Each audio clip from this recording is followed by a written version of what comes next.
अकाल मृत्यु वो मरे, जो काम करे चांडाल का, काल भी उसका क्या करे, जो भक्त हो महाकाल का। नमस्कार मित्रों, हम हैं आपके साथ पंडित यतीन शास्त्री। आज एक नई वीडियो के साथ, एक नए विषय के साथ आपके सामने उपस्थित हैं। नारायण, इस बार श्रावण का मास लगभग 58 दिन का रहने वाला है, क्योंकि श्रावण के महीने में अधिक मास भी आ गया। हमारे ज्योतिष गणना के आधार पर, हमारे ज्योतिष शास्त्र के आधार पर सौरमास व चंद्रमास होते हैं। चंद्रमास 354 दिन का होता है और सौरमास 365 दिन का होता है। लगभग इसमें 11 दिन का अंतर आता है और 3 साल के बाद यह अंतर बढ़ करके 33 दिन का हो जाता है। चंद्रमास में एक 13वां मास, अधिक मास डाल दिया जाता है, जो इस बार श्रावण के महीने में आया। इसलिए इस बार श्रावण के सोमवार 8 पड़ रहे हैं। तो श्रावण की महिमा क्या है, श्रावण मास की महिमा क्या है, और श्रावण मास में भी सोमवार की महिमा क्या है। हमारे शास्त्र कहते हैं कि जो भक्तजन, जो भगवान शिव का उपासक अगर श्रावण के महीने में भगवान शंकर की आराधना करता है तो भगवान शंकर शीघ्र प्रसन्न होते हैं। जो भक्तवृंद सोमवार के दिन भगवान शंकर का व्रत करते हैं, नित्य प्रति जो रुद्राभिषेक करते हैं, जो भगवान को रिझाते हैं, भगवान के मंत्रों का जो जप करते हैं, उससे भगवान शंकर श्रावण के मास में जल्दी रिझ जाते हैं। हम ज्योतिष के आधार पर देखें तो भगवान शिव की आराधना करने से हमारी कुंडली में चंद्रमा मजबूत होता है, हमारी हेल्थ अच्छी होती है। हमारी कुंडली में जितने भी अनिष्ट ग्रह हों, जितने भी पाप कर्तरी दोष बन रहे हों, जितने भी पापी ग्रहों की, जितने भी क्रूर ग्रहों की दृष्टि हो, जितना भी कुंडली में काल सर्पदंश बना हो, भगवान शंकर की आराधना ऐसी आराधना है। अगर हमें मानसिक पीड़ा है, बड़े से बड़ा रोग भी है, वह भी भगवान शंकर की नारायण आराधना करने से नारायण मेरे शीघ्र आते शीघ्र नष्ट हो जाता है। पाप कर्तरी दोष नष्ट हो जाते हैं, शुभ फलों की प्राप्ति होती है। इसी श्रावण के महीने में समुद्र मंथन हुआ था। जब नारायण समुद्र मंथन हुआ तो हलाहल विष निकला।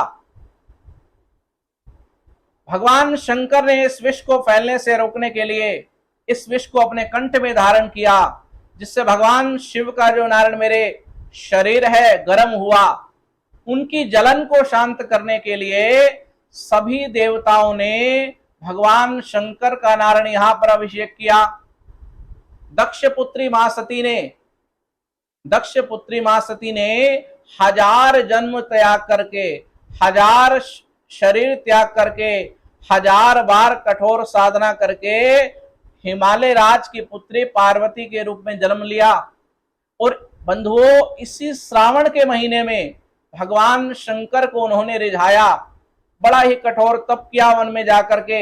भगवान शंकर ने उनकी भी परीक्षा ली, परंतु परीक्षा के बाद भगवान शंकर उन पर प्रसन्न हो गए। वैसे तो सृष्टि का भार जो है भगवान विष्णु के हाथ में होता है, परंतु श्रावण के महीने में भगवान विष्णु जो है सृष्टि का जितना भी भार होता है भगवान शिव को सौंप देते हैं। और भगवान शिव तो भोले भंडारी हैं, वे तो सबकी मनोकामना पूर्ण करने वाले हैं।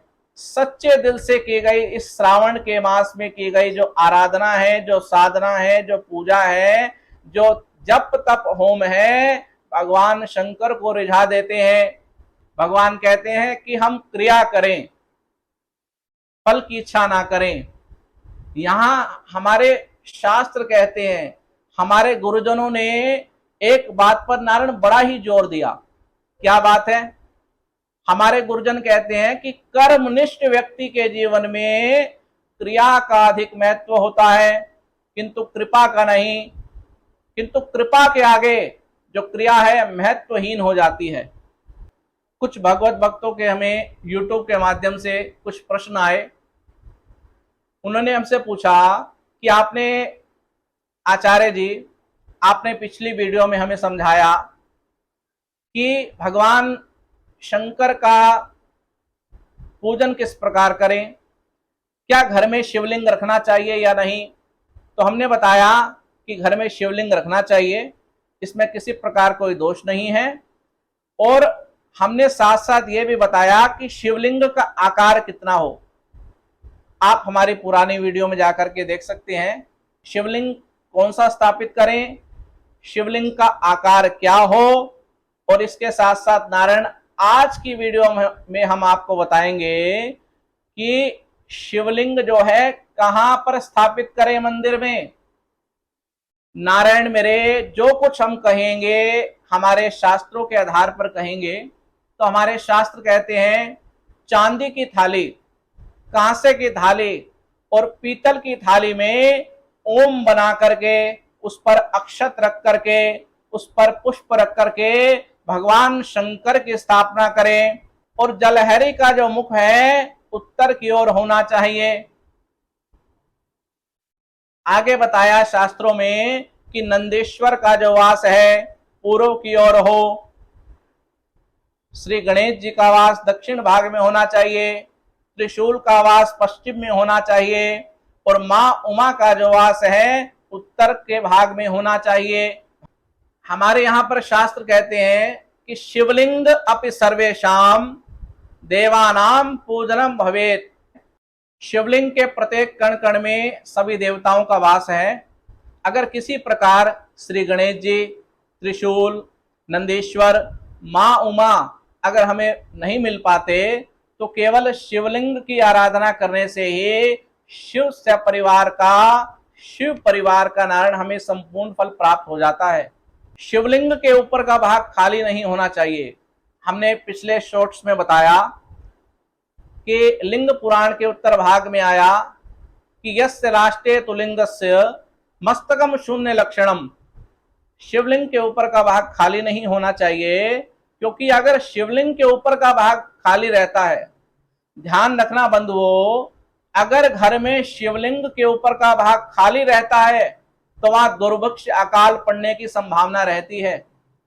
इसलिए बाजार से स्टैंड ला करके तांबे का पात्र उस पर रख करके एक दुर्वा नीचे से लगा करके निरंतर जल की धारा भगवान शंकर पर गिरती रहे, जल की धारा उत्तर की ओर बहती रहे भगवान शंकर की ओर से होकर के। इस प्रकार हमें व्यवस्था करनी चाहिए।